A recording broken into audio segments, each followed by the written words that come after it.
محض 10 سال کے عرصے میں ایک چھوٹی سی بستی 30 لاکھ مربع میل کی بہترین ریاست اور اپنے دور کی سپر پاور بن گئی۔ ریاست مدینہ کا جو پہلو ہماری نظروں سے اوجھل ہے، اس میں جدید علوم، عسکری ٹیکنالوجی، منجنیق اور دوبابہ کی صنعت، میڈیکل، اس دور کی اسٹریٹ لائٹس، سڑکوں کے قوانین اور سب سے اہم تاریخ انسانی کا پہلا بین الاقوامی تحریری کانسٹیٹیوشن ہے۔ اعوذ باللہ من الشیطان الرجیم، بسم اللہ الرحمن الرحیم۔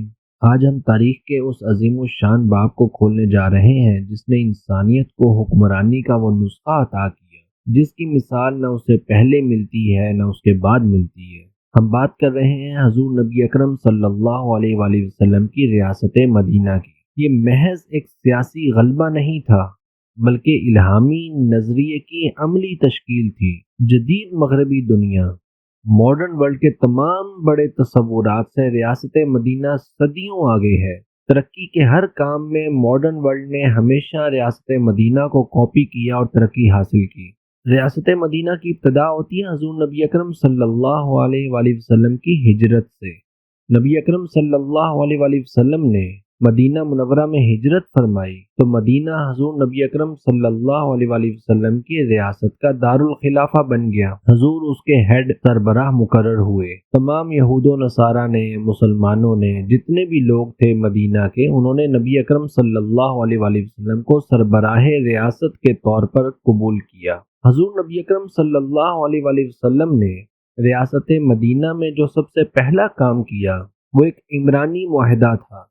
جدید دنیا میں، مغرب کی دنیا میں یہ تصور 17ویں 18ویں صدی میں 1100 سال کے بعد آیا کہ لوگوں کے درمیان کوئی عمرانی معاہدے ہونے چاہیے، جبکہ نبی اکرم صلی اللہ علیہ وآلہ وسلم نے 1100 سال پہلے یہ کام سر انجام دیا۔ یہ ایک ایسا معاہدہ تھا جس میں مختلف قبائل اور مذاہب کو ایک نظام کے تحت جمع کیا گیا۔ یہ ماڈرن پولیٹیکل فلسفی کی ایک عملی تشکیل میں مغرب سے 1000 سال سبقت رکھتا ہے۔ نبی اکرم صلی اللہ علیہ وآلہ وسلم نے یہ کام اس وقت سر انجام دیا جب ماڈرن ورلڈ کو اس کا تصور بھی نہیں تھا۔ اور ریاست مدینہ کا اہم کام میثاق مدینہ، جس کو ہم کہہ سکتے ہیں جو ہیومن ہسٹری کا فرسٹ ریٹن کانسٹیٹیوشن ہے، جو تاریخ انسانی کا پہلا تحریری آئین ہے، جس کو میثاق مدینہ کہا جاتا ہے۔ اس کے اندر آلموسٹ 52 دفعات ہیں، 52 آرٹیکلز ہیں۔ یہ آئین مسلمانوں، یہودیوں اور دیگر قبائل کے درمیان کیا گیا۔ یہ میثاق ریاست مدینہ کے آئین کی حیثیت رکھتا ہے، دستور کی حیثیت رکھتا ہے۔ اس میں ریاست مدینہ میں رہنے والے تمام لوگوں کو سیاسی وحدت دی گئی اور مذہبی آزادی بھی دی گئی۔ بڑا واضح طور پر فرمایا گیا کہ لِلْيَهُودِ دِينُهُمْ وَلِلْمُسْلِمِينَ دِينُهُمْ، یہودیوں کے لیے ان کا دین ہے، مسلمانوں کے لیے ان کا دین ہے، لیکن دفاعی معاملات میں، مدینہ کے باقی معاملات میں یہ مل جل کر کام کریں گے اور حضور نبی اکرم صلی اللہ علیہ وآلہ وسلم کو اپنا سربراہ تسلیم کریں گے۔ اگر ہم ریاست مدینہ کے اس پہلے تحریری آئین کی بات کریں جو تاریخی انسانی کا پہلا تحریری آئین ہے، پہلا تحریری دستور ہے، کانسٹیٹیوشن ہے، تو ماڈرن ورلڈ نے نبی کریم علیہ الصلوۃ والسلام کے اس آئین کے 593 سال کے بعد، لگ بھگ 600 سال کے بعد جو ہے، برطانیہ میں میگنا کارٹا کے نام سے 1215 عیسوی میں ایک قانون سامنے آتا ہے۔ جبکہ میگنا کارٹا میں بھی مذہبی رواداری نہیں تھی۔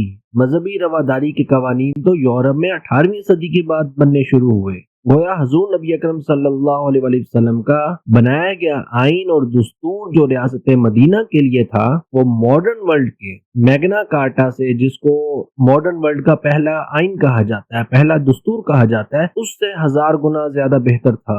میگنا کارٹا مختلف اقوام کے درمیان نہیں تھا، میگنا کارٹا میں مذہبی رواداری نہیں تھی۔ نبی کریم علیہ الصلوۃ والسلام کا آئین جو اس میگنا کارٹا سے کم و بیش 600 سال پہلے لکھا گیا، اس میں مذہبی رواداری بھی ہے، اس میں مختلف اقوام بھی ہیں اور سب اس پر متفق بھی ہیں۔ اس کے بعد ہم بات کرتے ہیں حضور نبی اکرم صلی اللہ علیہ وآلہ وسلم کی ریاست مدینہ کے نقشے کی۔ یہ بڑا اہم پوائنٹ ہے۔ عام طور پر ایک تصور آتا ہے ذہن میں کہ شاید ریاست مدینہ کا لفظ جب ہم بولتے ہیں اس سے مراد شہر مدینہ ہے۔ ایسا نہیں ہے۔ نبی کریم علیہ الصلوۃ والسلام کی ریاست مدینہ حضور نبی اکرم صلی اللہ علیہ وآلہ وسلم کے وصال کے دن تک یہ ریاست کی حدود 25 سے 30 لاکھ مربع کلومیٹر تک پھیلی ہوئی تھی۔ یہ ایک مختصر سی ریاست نہیں تھی، یا ایک چھوٹا سا شہر نہیں تھا، اس کی شمالی سرحد تبوک، اردن اور ایلا تک پھیلی ہوئی تھی۔ جنوبی سرحد یمن، حضرموت اور بحر ہند کے ساحلوں تک پھیلی ہوئی تھی۔ مشرقی سرحد میں عمان، بحرین، خلیج فارس کا پورا ساحل شامل تھا، اور مغرب کی سائڈ پر بحر احمر، ریڈ سی کا مکمل ساحل ریاست مدینہ کا حصہ تھا۔ 7 بڑے صوبے تھے نبی کریم علیہ الصلوۃ والسلام کی ریاست کے اندر۔ حجاز تھا، مکہ مکرمہ تھا، یمن، بحرین، عمان، خیبر اور شمالی وادیاں، تبوک اور شمالی قبائل، یہ 7 بڑے صوبے تھے۔ ان کے تحت مختلف شہر تھے، اور دارالخلافہ نبی کریم علیہ الصلوۃ والسلام کا وہ مدینہ منورہ تھا۔ ریاست مدینہ کا صرف 10 سال کے قلیل عرصے میں اتنا زیادہ پھیلاؤ کہ 25 سے 30 لاکھ مربع کلومیٹر تک یہ ریاست پھیلی ہوئی تھی۔ اگر ہم اس کی ریشو نکالیں تو یہ روزانہ کی بنیاد پر 800 کلومیٹر سے زیادہ حصہ، 800 کلومیٹر سے زیادہ علاقہ ریاست مدینہ میں روزانہ شامل ہو رہا تھا۔ گویا یہ حضور نبی اکرم صلی اللہ علیہ وآلہ وسلم کا ایک جغرافیائی معجزہ ہے، اور آپ کا ایک بہترین نظام ہے کہ جس نظام میں روزانہ 800 کلومیٹر کا علاقہ اس میں شامل ہوتا ہے، اور 10 سال کے قلیل عرصے میں وہ ریاست 30 لاکھ مربع کلومیٹر تک پھیل جاتی ہے۔ اس کے بعد ہم بات کرتے ہیں صفا یونیورسٹی کی، جو تاریخ انسانی کا پہلا رہائشی تعلیمی ادارہ ہے۔ صفا اگرچہ ایک چبوترے سے شروع ہوا تھا کہ مسجد نبوی شریف کے اندر ایک چبوترا تھا جس پر صحابہ کرام علیہم الرضوان بیٹھتے تھے اور تعلیم حاصل کرتے تھے، لیکن آہستہ آہستہ ریاست کی طرف سے اس میں ترقی ہوتی گئی، اور یہاں پر رہنے والے طلباء کی تعلیم، رہائش کا مکمل انتظام ریاست کی ذمہ داری، اور حضور نبی اکرم صلی اللہ علیہ وآلہ وسلم بذات خود اس کے معلم بھی تھے اور سرپرست بھی تھے۔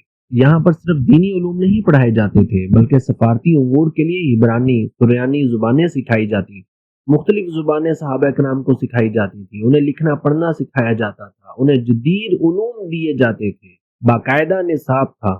ایسا نہیں کہ یہاں پر بیٹھنے والے صحابہ صرف بیٹھے رہتے تھے، جب کوئی حدیث ہوتی، جب کوئی قرآن پاک کی آیت نازل ہوتی تو اس کو لکھ لیتے۔ حدیث لکھنے والے اور قرآن پاک کو لکھنے والے کاتبین تو الگ تھے۔ صفا میں رہنے والے صحابہ کرام کی تعلیم صرف مذہبی نہیں بلکہ ایک مکمل دینی تعلیم تھی، وہ دینی تعلیم کہ اس کے اندر دنیا کے تمام امور شامل تھے۔ صحیح بخاری کی حدیث پاک ہے کہ صحابہ صفا مہاجرین کے وہ لوگ تھے جنہیں نبی اکرم صلی اللہ علیہ وآلہ وسلم تعلیم دیتے اور ان کی رہائش کا انتظام فرماتے تھے۔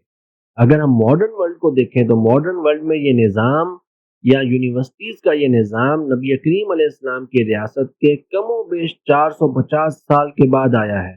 آکسفورڈ یونیورسٹی حضور نبی کریم صلی اللہ علیہ وسلم کی اس تعلیمی ادارے کے 450 سال کے بعد وجود میں آئی۔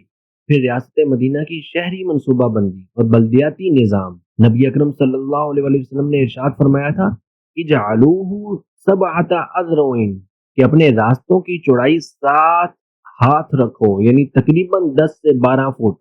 نبی کریم علیہ الصلوۃ والسلام نے آج سے کم و بیش 1500 سال پہلے ریاست مدینہ میں سڑکوں کی کشادگی کے ریاستی قوانین نافذ کر دیے تھے، اور سٹریٹ لائٹنگ کا تصور نبی کریم علیہ الصلوۃ والسلام کی ریاست میں آ گیا تھا۔ حضرت تمیم داری رضی اللہ تعالیٰ عنہ نے، اور بعض روایات کے مطابق ان کے غلام نے، شام سے لائے گئے چراغوں کے ذریعے سے ریاستی مرکز جو مرکزی سیکریٹریٹ تھا مسجد نبوی اس کو روشن کیا، اور پھر اسٹریٹ لائٹنگ کا بھی ابتدائی تصور دیا۔ مدینہ کی گلیوں کو رات کو روشن رکھا جاتا، جبکہ ماڈرن ورلڈ میں یہ قوانین 17ویں اور 18ویں صدی میں وجود میں آئے۔ گویا سڑکوں کی کشادگی، سڑکوں کے قوانین اور اسٹریٹ لائٹنگ میں بھی ریاست مدینہ، حضور نبی اکرم صلی اللہ علیہ وآلہ وسلم کی ریاست مدینہ ماڈرن ورلڈ سے 1000 سال آگے تھی۔ پھر اگر ہم میڈیکل کی بات کریں تو نبی کریم علیہ الصلوۃ والسلام کی ریاست مدینہ میں طبی نظام حیرت انگیز طور پر جدید تھا۔ حضرت رفیدہ الاسلمیہ کا خیمہ وہ تاریخ اسلام کا پہلا باقاعدہ میڈیکل وارڈ ہے اور فیلڈ ہاسپٹل ہے، بلکہ تاریخ انسانی کا پہلا میڈیکل وارڈ اور فیلڈ ہاسپٹل ہے۔ نبی کریم علیہ الصلوۃ والسلام نے جنگی حالات میں زخمیوں کی دیکھ بھال کرنے کے لیے خواتین کو تیار کیا۔ مسلمانوں کی خواتین میدان جنگ میں زخمیوں کی مرہم پٹی کرتی تھیں، اور وہ مرہم پٹی معمولی سے زخم کی مرہم پٹی نہیں تھی، بلکہ وہ تلوار کے زخم تھے، نیزے کے زخم تھے، تیروں کے زخم تھے۔ گویا نبی کریم علیہ الصلوۃ والسلام کی صحابیات اپنے دور کی بہترین سرجن بھی تھی۔ جب حضرت سعد بن معاذ رضی اللہ تعالیٰ عنہ زخمی ہوئے تو نبی کریم علیہ السلام نے حکم دیا کہ انہیں رفیدہ کے خیمے میں رکھو۔ وہ بہترین نرس تھیں تاکہ یہ میرے قریب ہو اور میں اس کی عیادت بھی کر سکوں۔ اور اگر ہم ماڈرن ورلڈ کو دیکھیں تو ماڈرن ورلڈ میں جدید نرسنگ کی بنیاد 1850 عیسوی میں رکھی گئی، جو ریاست مدینہ کے ماڈل سے تقریباً 1200 سال کے بعد ہے۔ لہٰذا میڈیکل فیلڈ میں اور فیلڈ ہاسپٹل بنانے میں، باقاعدہ میڈیکل وارڈ بنانے میں، نرسنگ کے شعبے میں نبی کریم علیہ الصلوۃ والسلام کی ریاست ماڈرن ورلڈ سے 1200 سال آگے ہے۔ اس کے بعد اگر ہم بات کریں مردم شماری کی اور ڈیٹا مینجمنٹ کی، تو وسائل کی منصفانہ تقسیم کے لیے نبی کریم علیہ الصلوۃ والسلام نے شہریوں کا باقاعدہ ڈیٹا اکٹھا کرنے کا حکم دیا، جو تاریخ انسانی کی دنیا کے اندر پہلی تحریری مردم شماری ہے۔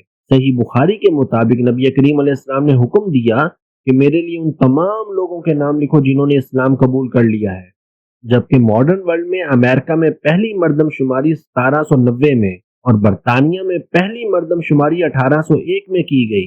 حضور نبی اکرم صلی اللہ علیہ وآلہ وسلم کی ریاست مدینہ اس مردم شماری اور ڈیٹا مینجمنٹ کے حساب سے ماڈرن ورلڈ سے 1100 سال سبقت رکھتی ہے۔ نبی کریم علیہ الصلوۃ والسلام نے یہ نظام 1100 سال پہلے دے دیا تھا۔ پھر حضور نبی اکرم صلی اللہ علیہ وآلہ وسلم نے معاشی تحفظ دیا۔ آپ نے سود کو مکمل طور پر منع کر دیا، بیت المال کو قائم کیا گیا، اور بیت المال ایک ایسا فلاحی نظام ہے جو شہریوں کی بنیادی ضروریات کا ضامن ہوتا ہے، جبکہ سود وہ تو معاشی استحصال کرتا ہے۔ اور اگر ہم اس معاشی سوشل سیکورٹی کا سسٹم دیکھیں تو ماڈرن ورلڈ نبی کریم علیہ الصلوۃ والسلام کے دیے گئے معاشی تحفظ سے 1200 سال بعد سامنے آتی ہے۔ نبی کریم علیہ الصلوۃ والسلام نے ارشاد فرمایا، فمن توفى من المؤمنین فترک دینا فعلی قضاؤہ، مومنین سے جو مقروض فوت ہو جائے اس کا قرض ادا کرنا میری یعنی ریاست کی ذمہ داری ہے۔ نبی کریم علیہ الصلوۃ والسلام نے ریاست کے ہر فرد کو معاشی تحفظ دیا، سوشل سیکیورٹی دی۔ اگر ہم ماڈرن ورلڈ کو دیکھیں تو ماڈرن ورلڈ لوگوں کو یہ معاشی سیکیورٹی دینے میں نبی کریم علیہ الصلوۃ والسلام کی ریاست سے 1200 سال بعد سامنے آتی ہے۔ پھر ہم بات کرتے ہیں حضور نبی اکرم صلی اللہ علیہ وآلہ وسلم کی دفاعی حکمت عملی کی۔ دفاعی میدان میں مدینہ کی ریاست ایک بڑی بہترین ٹیکنالوجی ٹرانسفر اور ایڈوانسڈ انجینئرنگ کا مظاہرہ کرتی ہے۔ نبی کریم علیہ الصلوۃ والسلام نے حضرت سلمان فارسی رضی اللہ تعالیٰ عنہ کی تجویز پر خندق کھدوائی، جو ایک بہترین انوویشن تھی۔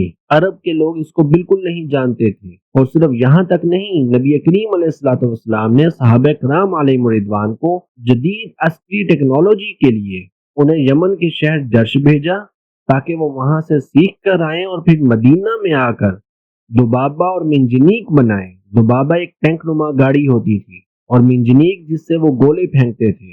نبی کریم علیہ الصلوۃ والسلام نے اپنی ریاست کو روایتی ہتھیاروں تک محدود نہیں رکھا، بلکہ اپنے دور کی بہترین اور جدید ترین ٹیکنالوجی کو اپنایا اور مسلمانوں کو حکم دیا کہ وہ بہترین اور جدید ٹیکنالوجی اپنائیں اور اپنا عسکری دفاع کریں۔ اگر ہم اس مختصر سی گفتگو کا خلاصہ دیکھیں تو حضور نبی اکرم صلی اللہ علیہ وآلہ وسلم کی ریاست مدینہ ہمیں ہر شعبے میں ماڈرن ورلڈ سے سینکڑوں سال پہلے سنگ میل عبور کرتی نظر آتی ہے۔ کانسٹیٹیوشن لکھنے میں، آئین سازی کرنے میں نبی کریم علیہ الصلوۃ والسلام کی ریاست 593 سال کی سبقت رکھتی ہے۔ اعلیٰ تعلیم میں، جدید تعلیم میں 450 سال کی سبقت رکھتی ہے۔ نبی کریم علیہ الصلوۃ والسلام نے ماڈرن ورلڈ سے 450 سال پہلے رہائشی یونیورسٹی تعمیر فرمائی۔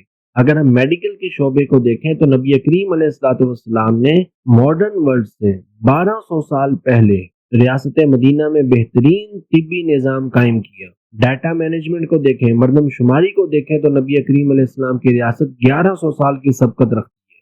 اپنے معاشرے کو، اپنی رعایا کو سماجی تحفظ دینے کے قوانین میں نبی کریم علیہ الصلوۃ والسلام کی ریاست 1200 سال کی سبقت رکھتی ہے۔ گویا ماڈرن ورلڈ جس چیز کو ترقی کہتی ہے، نبی کریم علیہ الصلوۃ والسلام کی ریاست مدینہ اس ترقی کے معاملے میں ماڈرن ورلڈ سے ہر معاملے میں کم و بیش 450 500 سال سبقت رکھتی ہے۔ حضور نبی اکرم صلی اللہ علیہ وسلم کی ریاست مدینہ محض تاریخ کا ایک سنہرا باب نہیں بلکہ انسانیت کے لیے طرز حکمرانی کا ایک عالمگیر روڈ میپ ہے۔ جب الہامی حکمت اور انصاف و عدل یکجا ہو جائیں تو ایک ایسی ابدی تہذیب ٹائم لیس سیویلائزیشن جنم لیتی ہے جس کے قائم کردہ معیارات تک پہنچنے کے لیے مادی دنیا کو صدیوں کا سفر طے کرنا پڑتا ہے۔ ہم پر لازم ہے کہ ہم نبی کریم علیہ الصلوۃ والسلام کی سیرت طیبہ کے اس پہلو کو بھی جانیں۔ اللہ تبارک و تعالیٰ سے دعا ہے کہ اللہ تعالیٰ ہمیں حضور صلی اللہ علیہ وسلم کی سیرت کو سمجھنے اور اس پر عمل کرنے کی توفیق عطا فرمائے۔ آمین۔ السلام علیکم ورحمۃ اللہ وبرکاتہ۔